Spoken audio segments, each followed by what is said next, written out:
সক্রিয় মৌসুমি বায়ুর প্রভাবে আগামী ৫ দিন দেশের বিভিন্ন অঞ্চলে বৃষ্টিপাত অব্যাহত থাকতে পারে বলে জানিয়েছে বাংলাদেশ আবহাওয়া অধিদপ্তর। এ সময় কোথাও হালকা, কোথাও মাঝারি, আবার কোথাও ভারী থেকে অতি ভারী বর্ষণের সম্ভাবনা রয়েছে। বিশেষ করে খুলনা, বরিশাল ও চট্টগ্রাম বিভাগে বেশি বৃষ্টির পূর্বাভাস দেয়া হয়েছে।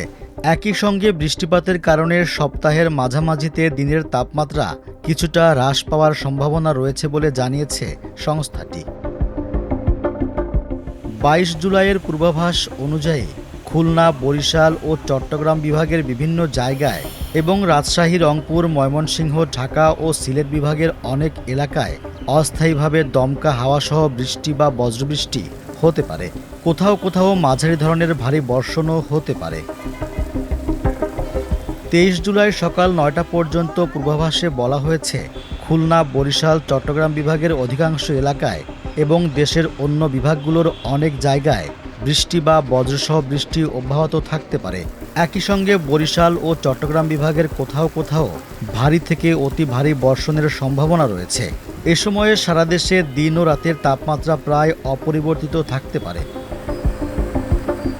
২৪ জুলাই সকাল ৯টা থেকে পরবর্তী ২৪ ঘন্টায় খুলনা, বরিশাল ও চট্টগ্রাম বিভাগের অধিকাংশ জায়গায় এবং রংপুর, রাজশাহী, ঢাকা, ময়মনসিংহ ও সিলেট বিভাগের অনেক জায়গায় অস্থায়ীভাবে দমকা হাওয়াসহ হালকা থেকে মাঝারি ধরনের বৃষ্টি বা বজ্রসহ বৃষ্টি হতে পারে। সেই সঙ্গে দেশের কোথাও কোথাও মাঝারি ধরনের ভারী থেকে ভারী বর্ষণ হতে পারে। সারা দেশে দিন এবং রাতের তাপমাত্রা সামান্য বাড়তে পারে।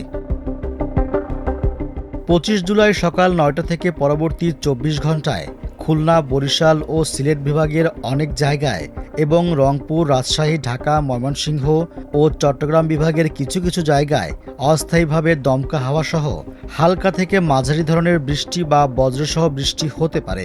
সেই সঙ্গে দেশের কোথাও কোথাও মাঝারি ধরনের ভারী থেকে ভারী বর্ষণ হতে পারে। সারা দেশে দিনের তাপমাত্রা সামান্য বাড়তে পারে এবং রাতের তাপমাত্রা প্রায় অপরিবর্তিত থাকতে পারে। ২৬ জুলাই সকাল ৯টা থেকে পরবর্তী ২৪ ঘন্টায় খুলনা, বরিশাল ও সিলেট বিভাগের অনেক জায়গায় এবং রাজশাহী, রংপুর, ঢাকা, ময়মনসিংহ ও চট্টগ্রাম বিভাগের কিছু কিছু জায়গায় অস্থায়ীভাবে দমকা হাওয়াসহ হালকা থেকে মাঝারি ধরনের বৃষ্টি বা বজ্রবৃষ্টি হতে পারে। সেই সঙ্গে দেশের কোথাও কোথাও মাঝারি ধরনের ভারী থেকে ভারী বর্ষণ হতে পারে। সারা দেশে দিন ও রাতের তাপমাত্রা প্রায় অপরিবর্তিত থাকতে পারে।